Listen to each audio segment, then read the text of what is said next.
Subscribe our channel for more videos. In the spring of 1943, a German intelligence officer walked into his superior's office, placed a folder on the desk, and said 7 words that would haunt the Third Reich until its dying breath. "We have already lost the war." He wasn't talking about a battle. He wasn't talking about a failed offensive or a sunken fleet. He was talking about a single factory in Michigan. And the most terrifying part? His superiors laughed at him. What happened next is one of the most devastating intelligence failures in the history of human warfare. Not because Germany didn't have the information. They had all of it, every number, every photograph, every eyewitness account. They knew exactly what America was doing, and they refused to believe it, because believing it meant accepting something their entire ideology was built to deny. That free people, women, Black Americans, immigrants, the inferior races of Nazi mythology, were outbuilding the master race so completely, so overwhelmingly, that no army on earth could survive what was coming.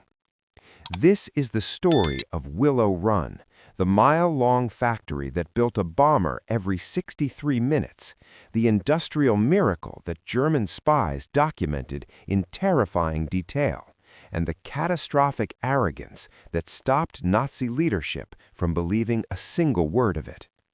Pull up a chair, because what you're about to hear is the most insane true story of the Second World War that nobody ever tells.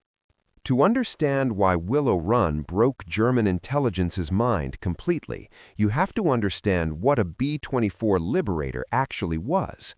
This wasn't a simple machine. This wasn't a rifle or a tank or a truck.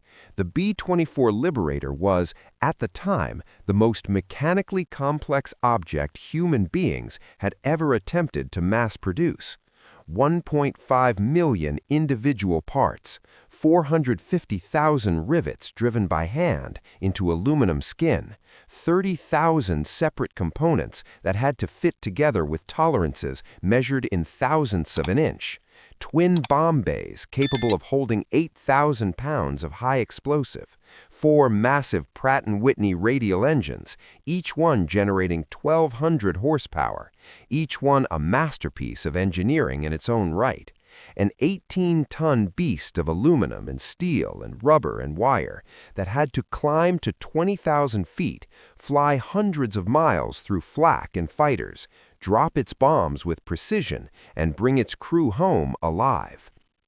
Before the war, the most optimistic American planners estimated it took around 180,000 man-hours to build a single B-24. That's one aircraft requiring nearly a century of one man's working hours.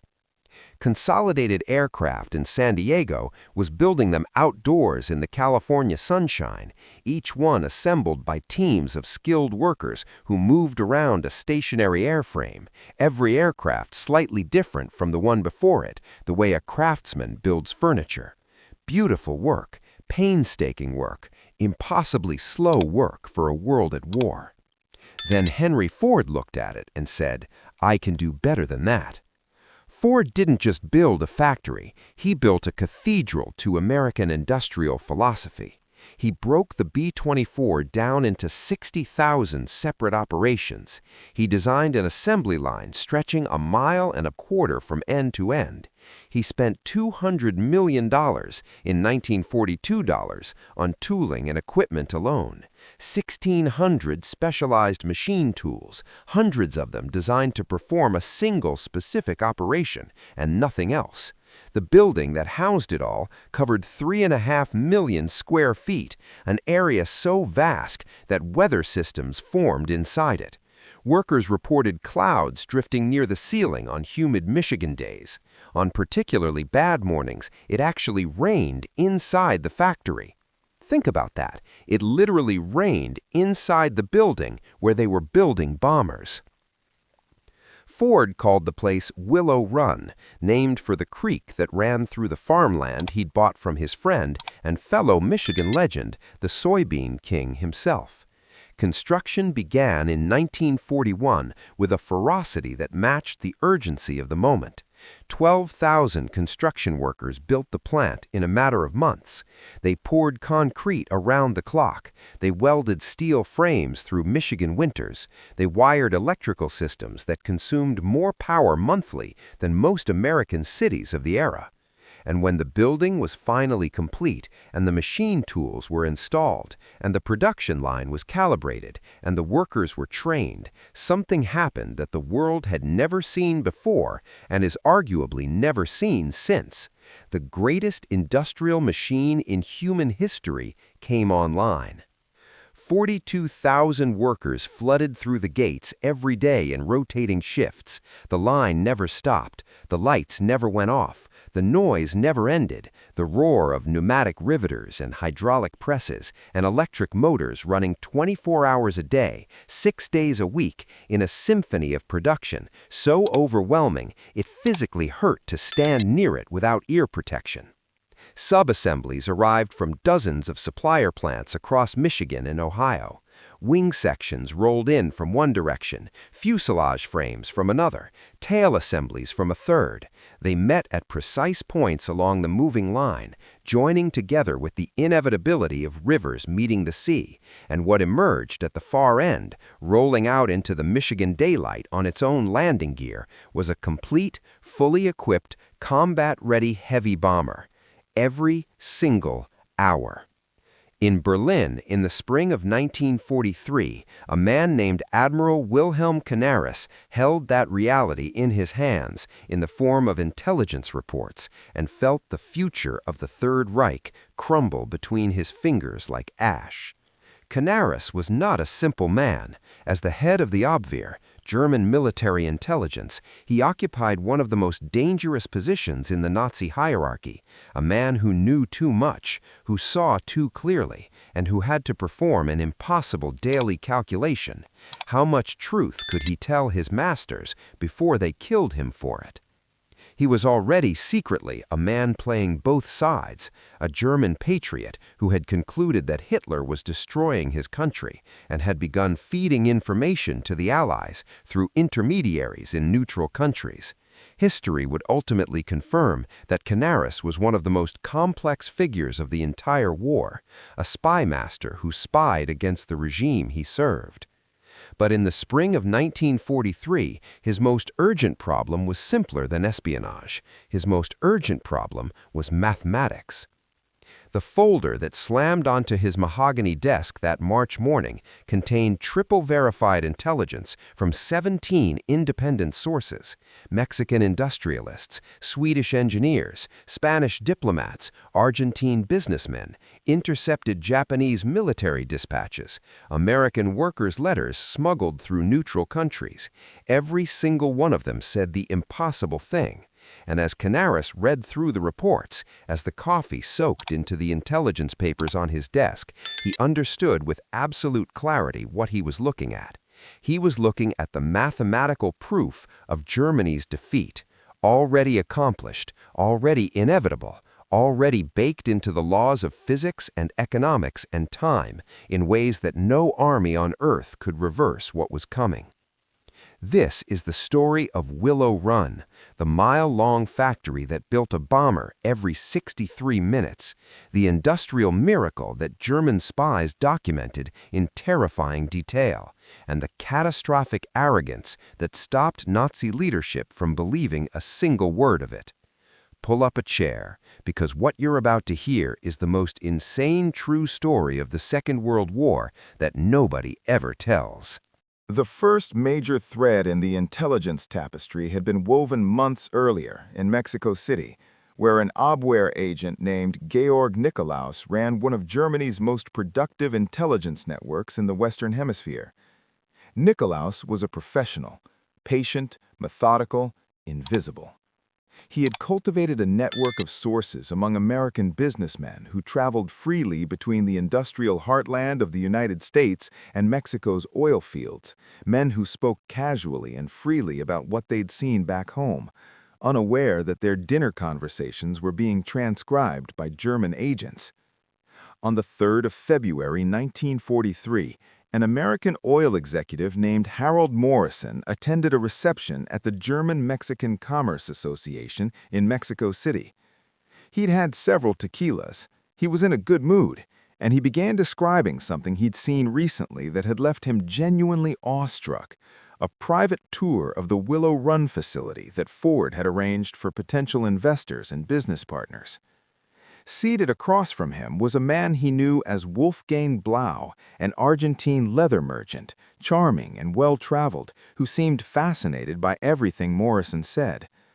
Morrison had no way of knowing that Blau was a German intelligence officer who was memorizing every word with photographic precision. Morrison pulled out a pencil and began sketching on a cocktail napkin. "Gentlemen," he said, oblivious to the danger around him, "what I saw defies description. The assembly line is over a mile long. The building is so vast that clouds form inside it. Sometimes it actually rains in the factory." He laughed at the memory. "They have 42,000 workers, including thousands of women, Negro women, building the most complex machine ever created by human hands." Blau asked with carefully calibrated casualness about production challenges, breakdowns, delays, the kind of questions an interested businessman might ask, and Morrison laughed.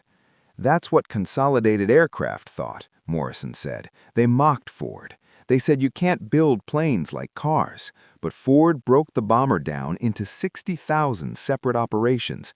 Each worker does the same task over and over until they can do it perfectly in their sleep. A woman who was making breakfast for her children last year is now installing hydraulic lines in the tail section. They train them in days, not months." Within a week, that napkin sketch and Blau's detailed report were in Berlin. The second thread came through Francisco Franco's Spain, which maintained a complicated neutrality, officially non-belligerent, while secretly providing intelligence to Germany in exchange for tungsten crucial to Spanish industry. Colonel José Ungria, the Spanish military attaché in Washington, had carefully cultivated relationships with American defense manufacturers while feeding information to Berlin through channels carefully designed to be deniable.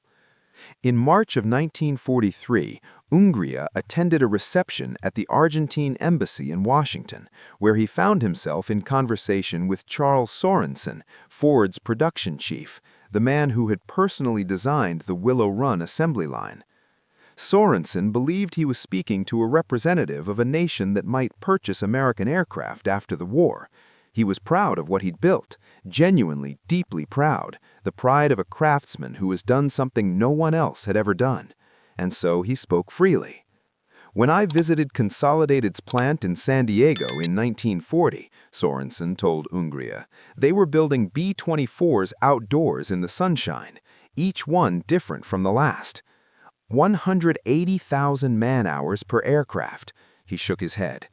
"I spent one night in my hotel room sketching out a different approach.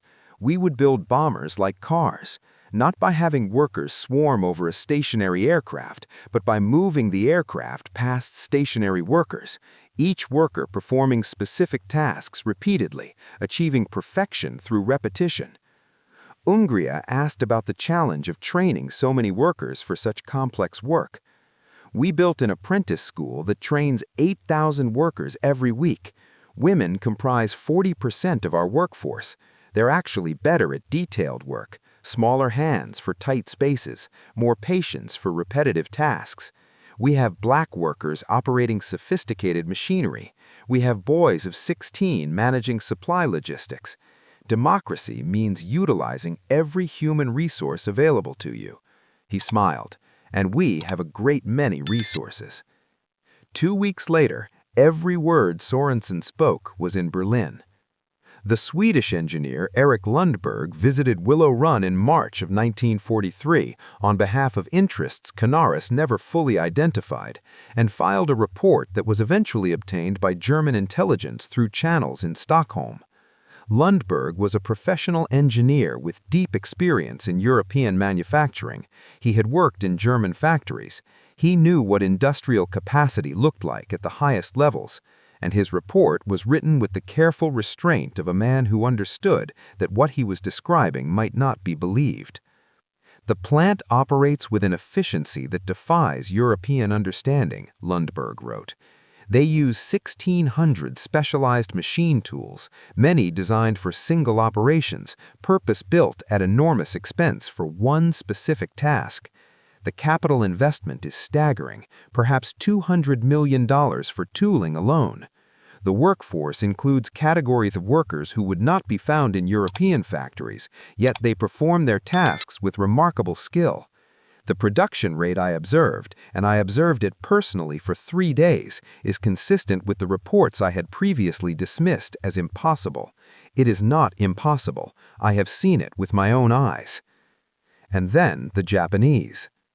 Commander Toshikazu Omi's coded message to Tokyo, intercepted by German intelligence and passed through analysis chains to land eventually on Canaris's desk, was perhaps the most chilling single document in the entire Willow Run intelligence file. Omi was a naval officer. He understood industrial production. He was an ally. He had no reason to exaggerate or to engage in propaganda designed to mislead Germany, and his assessment was delivered in the flat, precise language of military intelligence with no embellishment whatsoever.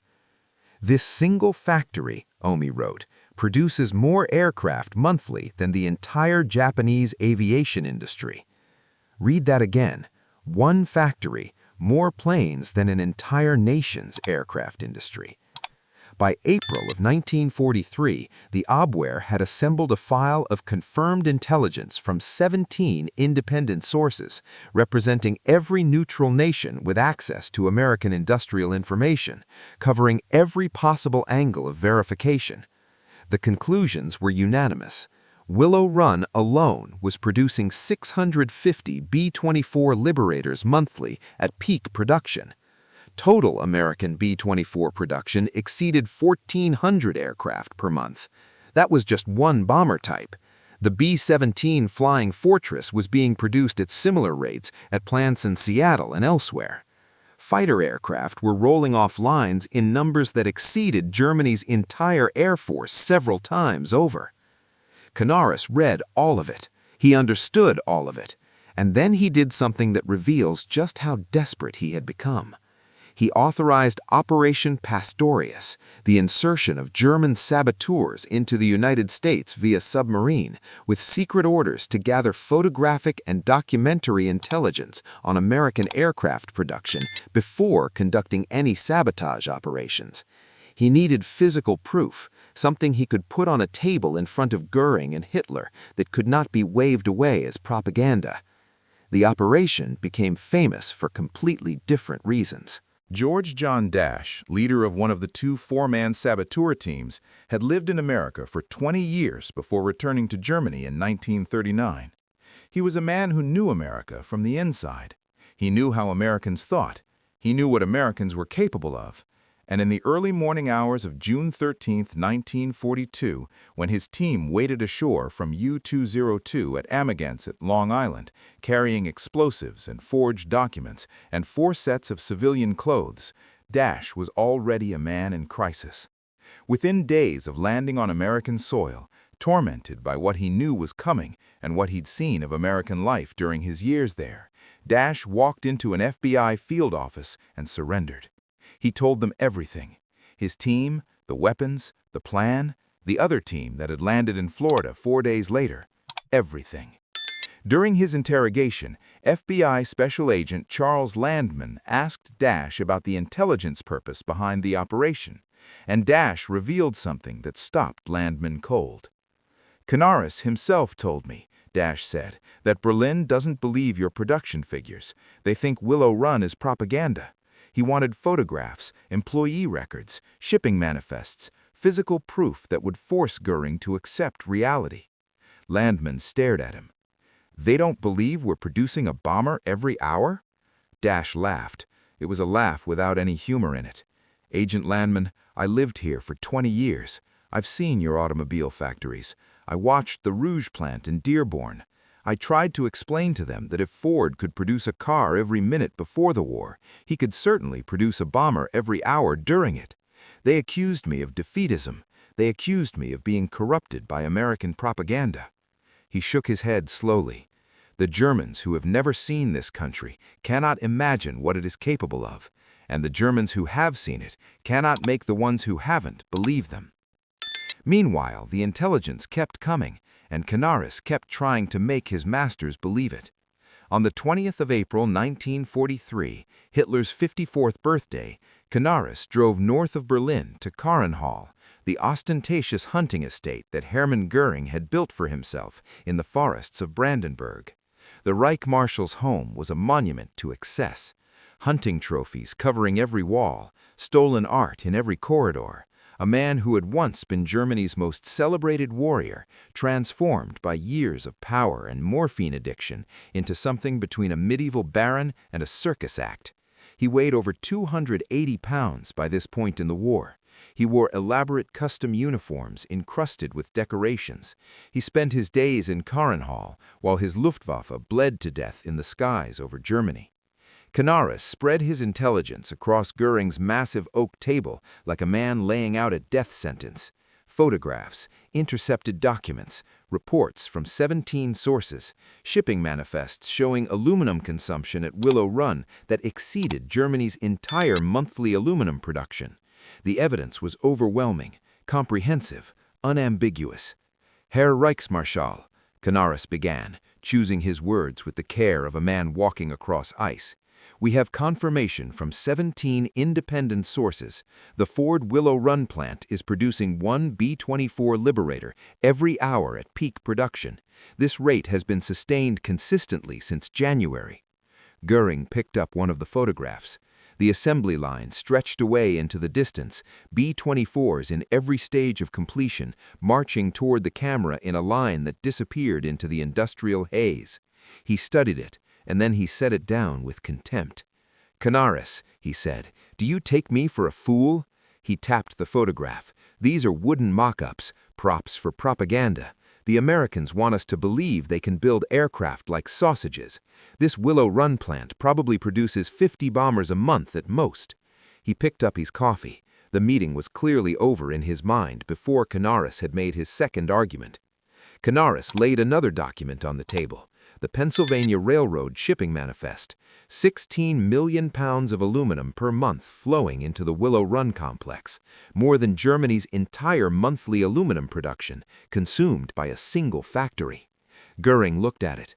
"Then where do they get all this aluminum?" he said. "From their Negro workers? From their women riveters?"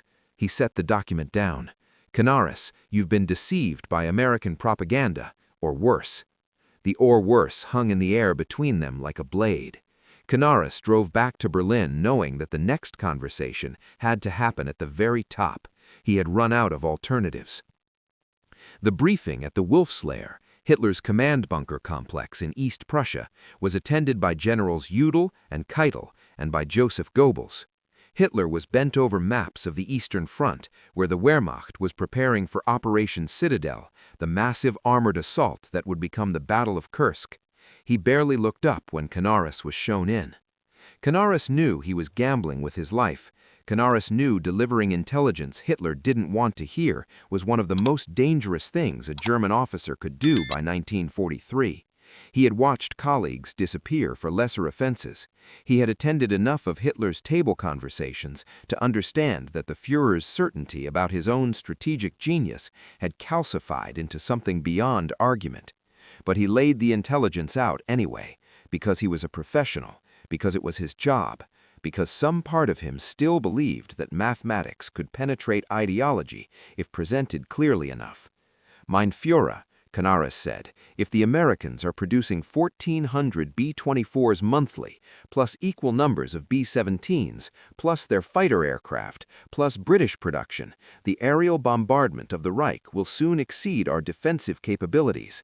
This is not a projection. This is a calculation based on confirmed production figures."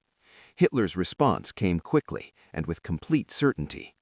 "Admiral, the Americans are capable of mass production of simple goods, automobiles, refrigerators, consumer products requiring no skill, no precision, no dedication. A heavy bomber is not a refrigerator. It requires excellence. It requires the kind of craftsmanship that their mongrel society cannot produce. They entered this war in December of 1941. They claimed to have built this miraculous factory and achieved this production in 16 months. He shook his head slowly. The Germans who have never seen this country cannot imagine what it is capable of, and the Germans who have seen it cannot make the ones who haven't believe them. What nobody in that room knew, what almost nobody in Germany knew, was that Canaris had obtained something even more damning than photographs and shipping manifests. Through intelligence contacts in neutral Switzerland, at enormous personal risk, and through channels he never fully documented to protect his sources, Canaris obtained actual film footage of Willow Run in operation. 5 minutes of grainy but unmistakable reality. He watched it in a locked room in Abwehr headquarters with his deputy Hans Oster. Just the two of them, a projection screen, the hum of the projector, and 5 minutes of footage that showed, with the unambiguous clarity of recorded reality, exactly what America had built. The camera traveled along the entire length of the assembly line, B-24s in every stage of completion, moving past at a steady, relentless pace. Workers, men and women, black and white, young and old, performing their tasks with mechanical precision. A clock visible in several shots confirmed the timing. The movement of the aircraft down the line matched exactly what every intelligence report had said. And at the far end of the footage, a completed bomber rolled forward into daylight, climbed aboard a tractor, and was towed to the adjacent airfield. Hans Oster watched it in silence. When it ended, he whispered, "My God, it's all true." Canaris was already reaching for his cigarette lighter. He lit the film at the corner and watched it burn. "We cannot show this to them," he said quietly. "They would accuse us of fabricating it, or of being traitors for obtaining it, or both." He watched the flames consume the only moving evidence of Germany's inevitable defeat, and then he brushed the ash from his desk and went back to work. By November of 1943, German intelligence had one more card to play. A Spanish diplomat with access to American industrial sites had obtained aerial photographs of the Willow Run complex taken from altitude. The Abwehr's photo analysis team spent weeks examining the images with the meticulous care of men who understood that what they concluded would matter enormously. Their report was precise. The parking lots surrounding the facility contained approximately 12,000 automobiles, consistent with 3-shift around-the-clock operations. The adjacent airfield held 47 completed B-24s awaiting delivery and ferry flights. Through the facility's skylights, the assembly line was clearly visible, aircraft spaced at regular intervals, exactly as reported by human intelligence sources. Rail sidings showed dozens of freight cars delivering materials in continuous flow. The analysis team's lead officer, a man named Vedmard, wrote his conclusion in the flat language of professional intelligence assessment. Photographic evidence confirms human intelligence. Production rate appears accurate. Recommend immediate strategic reassessment. Göring was shown the photographs. He studied them carefully. He concluded that they were clever American photographic manipulation, scale models, props, propaganda. The man who was nominally responsible for protecting Germany's skies from the bombers that Willow Run was sending against Germany by the hundreds, who had reportedly told Hitler as late as 1943 that no enemy bomber would ever penetrate German air defenses, had made his decision. The photographs were fake. The intelligence was fabricated. The Americans were bluffing. Deep within the Nazi bureaucracy, 2 men understood the truth and were slowly being destroyed by the weight of it. Albert Speer, Hitler's armaments minister, was one of the few men in the Nazi hierarchy with a genuine, sophisticated understanding of industrial production. He had designed buildings. He had overseen construction projects of enormous complexity. He understood what was required to build at scale. And when he obtained the American intelligence on Willow Run through unofficial channels, his reaction was not disbelief, it was despair. His private diary entry for the 15th of May, 1943, discovered in a house in Bavaria after the war, reads as a document of private anguish from a man trapped between his knowledge and his fear.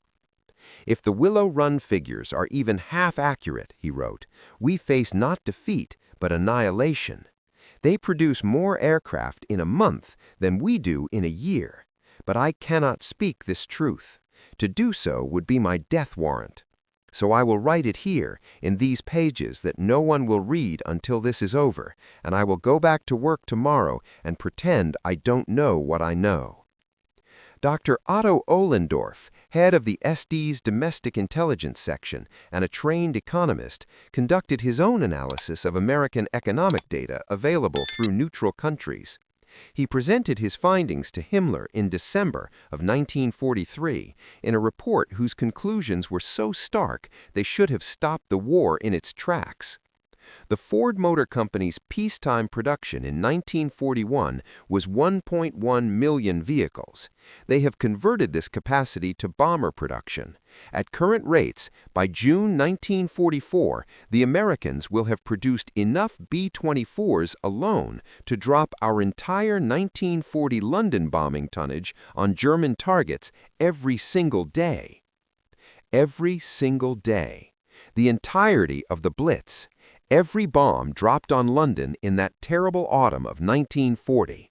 That much ordnance falling on Germany every day, in perpetuity, until there was nothing left to bomb. Himmler filed the report. On Christmas Eve of 1943, as German families gathered around whatever meager tables they could set in a country already straining under the weight of a war it was losing, Canaris received intelligence showing American aircraft production projections for 1944. He read the numbers alone in his office. B-24 Liberators, 18,000. B-17 Flying Fortresses, 12,000. B-29 Superfortresses, 1,000. Fighter aircraft, 40,000. Total, 86,000 aircraft in a single year from a nation that had been at war for barely 2 years. When Hitler was presented these figures, his response was almost serene in its certainty. The Americans claim they will produce more aircraft in 1944 than all nations have produced in all of recorded history. It is absurd. It is impossible. It is propaganda. He turned back to his maps. He was wrong about almost everything in those final years. He was wrong about this, too. In 1944, the United States produced 86,000 aircraft. The number was real. By February of 1944, Canaris was removed from his position. The reasons were vague, the kind of institutional language used when the real reason is too dangerous to state plainly. He was suspected of defeatism, suspected of passing unwelcome intelligence, suspected correctly of being a man who was more interested in truth than in ideology. His replacement was Walter Schellenberg, a brilliant and ruthless Nazi loyalist who understood the system perfectly. His job was not to find truth, but to deliver acceptable truth, the kind that didn't get you executed. Canaris retired to his home and waited, knowing what was coming for him, knowing it with the same calm mathematical certainty he had brought to his analysis of Willow Run. He would be arrested after the July 20th assassination attempt against Hitler, imprisoned in Flossenburg concentration camp, and executed on April 9, 1945, naked, alone, hung from a meat hook in the camp courtyard, 3 weeks before the war ended. Hans Oster was hung on the same day, in the same camp, on the same meat hook gallows. They had been right about everything. It cost them their lives. Reality, meanwhile, had stopped waiting for anyone's permission to be real. On February 20th, 1944, the 8th Air Force launched Operation Argument, Big Week, a 6-day continuous aerial assault on the German aviation industry, involving over 1,000 heavy bombers every single day. In 6 days, American and British bombers dropped more explosive tonnage on Germany than the Luftwaffe had dropped on Britain during the entire Battle of Britain and the Blitz combined. The bombers were real. The bombs were real. The destruction was real. Luftwaffe fighter ace Adolf Galland, one of the finest combat pilots in German history, flew against the American formations and came back to debrief Göring with a report that could no longer be softened by wishful thinking. "Herr Reichsmarschall," said Galland, "I have counted 800 bombers in a single formation. These aircraft are real. They are not propaganda. They are dropping real bombs, and they are killing real Germans, and there are more of them than we can possibly intercept." Göring reportedly screamed at him and accused him of cowardice. The bombers kept coming. On the 6th of June, 1944, the day the world knows simply as D-Day, 11,000 Allied aircraft appeared over the beaches of Normandy. 11,000. The Luftwaffe, which had begun the war with the most powerful tactical air force on Earth, could muster fewer than 300 fighters in response to the largest amphibious invasion in history. Many of those 300 never found the battle. They were overwhelmed, outnumbered, outrun by the mathematics of production that Canaris had tried to communicate to his masters 2 years before. Field Marshal Hugo Sperling sent a message to Berlin from his headquarters in France that day. It was perhaps the most honest communication sent by a German officer to the Nazi leadership in years. "The enemy's aerial superiority is absolute.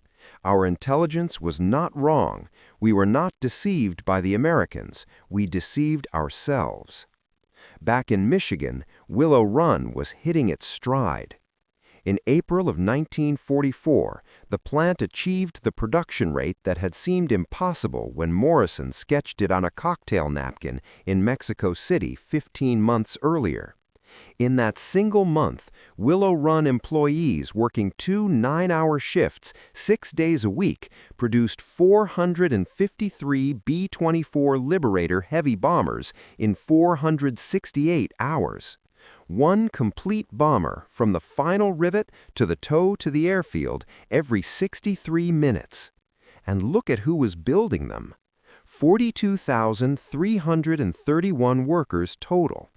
11,000 women, 26% of the workforce, women who had been housewives and waitresses and school teachers 18 months before, who had learned hydraulic systems and electrical wiring and precision riveting and were now the best in the world at it.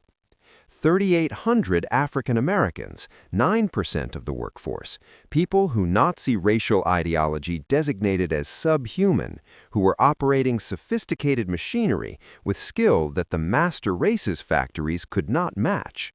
1,200 workers with disabilities, 3% of the workforce, people the Nazi state would have murdered in its euthanasia programs, doing precision work that required hands steadier than most healthy men could manage. The inferior races and weaker sexes of Nazi mythology were outproducing the Aryan industrial dream by a factor that made the math almost surreal. The entire German aircraft industry, from all its factories combined, operating through the entire 12 years of the Third Reich's existence at the cost of $400 million in investment, employed 8 million square feet of factory floor space. Willow Run alone covered 3.5 million square feet and cost $200 million and produced more than a quarter of all the B-24s built during the entire war. Rose Will Monroe from Pulaski County, Kentucky, was one of the women operating a rivet gun on the B-24 production line. She was working at Willow Run when a filmmaker scouting the plant for a war bonds promotional film recognized something in her, the kind of face that could put a human story onto industrial production. She became, improbably, the real-life model for the most famous image of American wartime production, the strong-armed woman of the "We Can Do It" poster, Rosie the Riveter. Monroe worked double shifts sometimes. She slept in her car in the parking lot between shifts when the drive home seemed like too much. She had brothers in the service. She had a husband she rarely saw. She drove rivets into aluminum skin and thought about who was going to be flying in the aircraft her hands were building. 40 years after the war, in a 1984 interview, Monroe was asked what it felt like to be part of what Willow Run built. Her answer was everything the Nazi leadership could never have understood.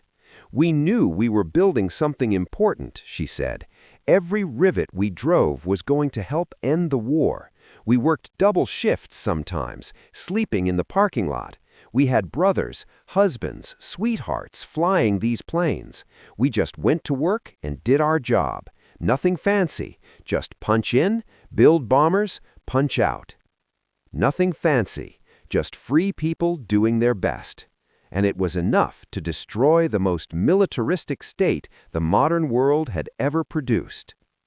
After the war ended, American intelligence officers discovered in the ruins of Berlin a final Abwehr intelligence report on Willow Run. The date on the document was April 20th, 1945, Hitler's last birthday. The day before, Soviet artillery had begun shelling the city center. The man it was addressed to was in his bunker 40 feet underground, presiding over the last days of a regime that had perhaps 3 weeks left to live.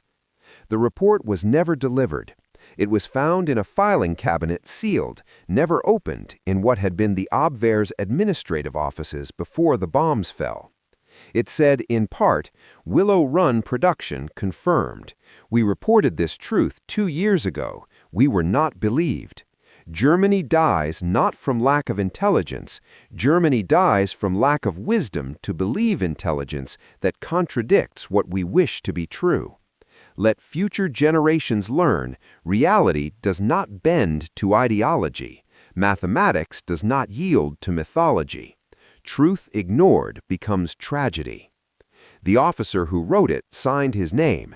He had not survived to see the report delivered.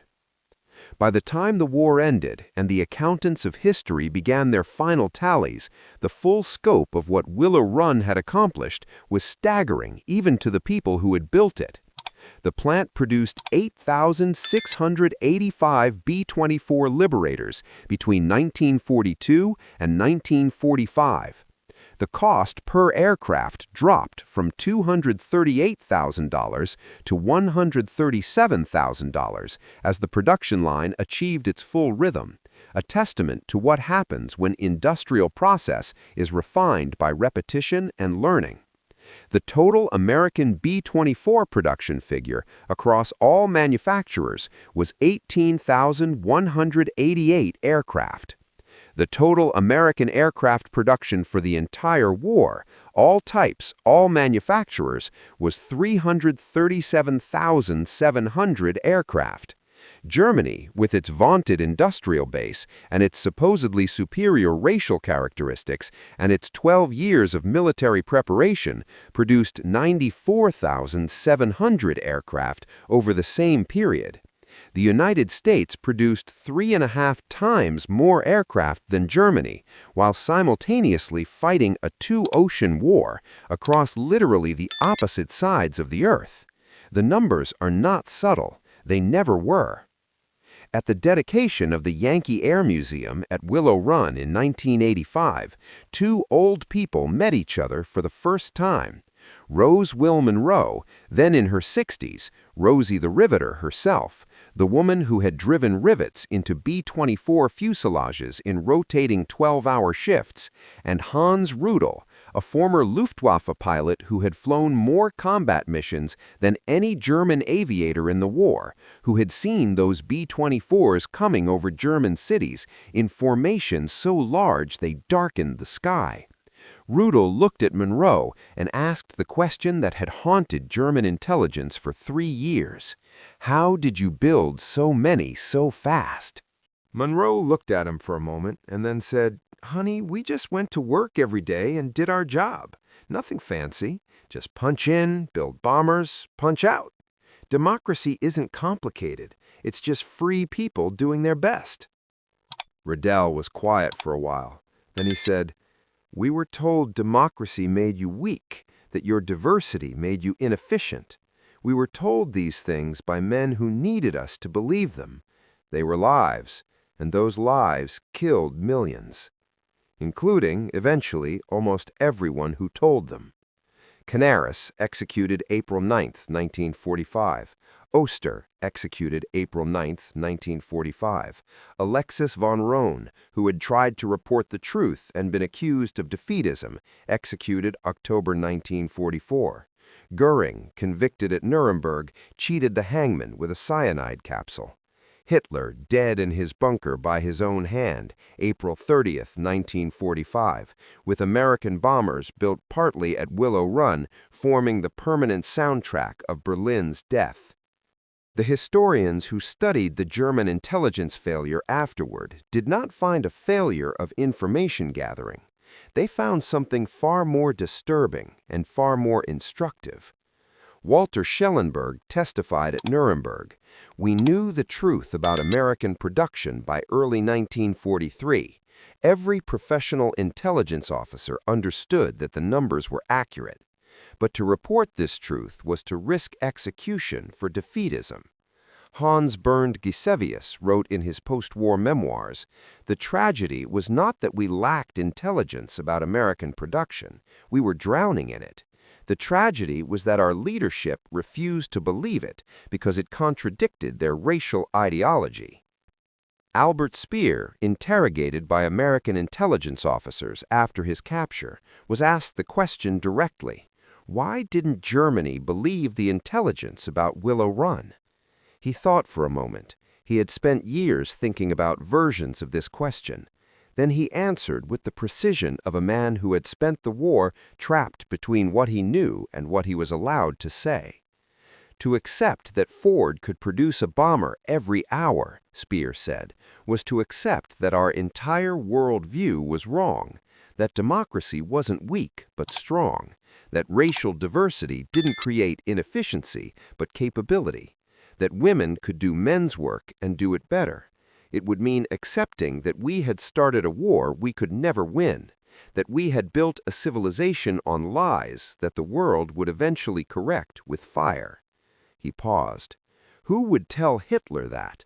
Who would walk into the wolf's lair and say, everything you believe about the world is wrong, and the proof is a factory in Michigan?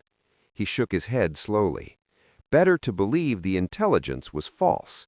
Better to believe the Americans were bluffing. Better to believe anything than the truth. The final verdict of history is not complicated. German intelligence collection was excellent. German intelligence acceptance was catastrophic. And in the space between those two facts, in the gap between what was known and what was believed, between the information in the filing cabinet and the ideology in the bunker, millions of people died who might otherwise have lived. This is the lesson that Willow Run built into history alongside its 8,685 B-24 Liberators. Intelligence that contradicts the beliefs of the powerful is dangerous to the people who deliver it and fatal to the people who receive it and refuse to act. Reality does not negotiate. Mathematics does not compromise. Ideology cannot bomb a factory out of existence, or wish away an assembly line, or declare by decree that 63 minutes is an impossible interval for producing an 18-ton aircraft with 1.5 million parts. You can execute the men who tell you the truth. You cannot execute the truth. Germany tried. The bombers kept coming. Every 63 minutes, another one. Rolling out of the Michigan rain into the American sky, climbing toward altitude, turning east over the Atlantic, flying toward a reckoning that the most sophisticated intelligence apparatus in the world had accurately predicted, and the men who commanded that world refused to believe. Those bombers never stopped, not until there was nothing left to bomb. If this story hit you the way it hit me the first time I encountered it, the way it should hit anyone who thinks seriously about what happens when leaders choose comfortable lies over uncomfortable truths, then share this video right now. Send it to someone who needs to hear it. Drop a comment telling me which moment got you the most, because I genuinely want to know. Was it Canaris burning that film? Was it Monroe's answer in 1985? Was it the report found sealed in a filing cabinet on Hitler's last birthday, never delivered, saying simply, "Reality does not bend to ideology"? Subscribe if you want more stories like this, the ones history remembers but nobody tells right. The ones with mathematics and courage and ordinary people doing extraordinary things in factories and bunkers and fighter cockpits across a world that had gone completely insane. There are so many more, and every single one of them starts with the same question: what happens when the truth is too terrible to believe?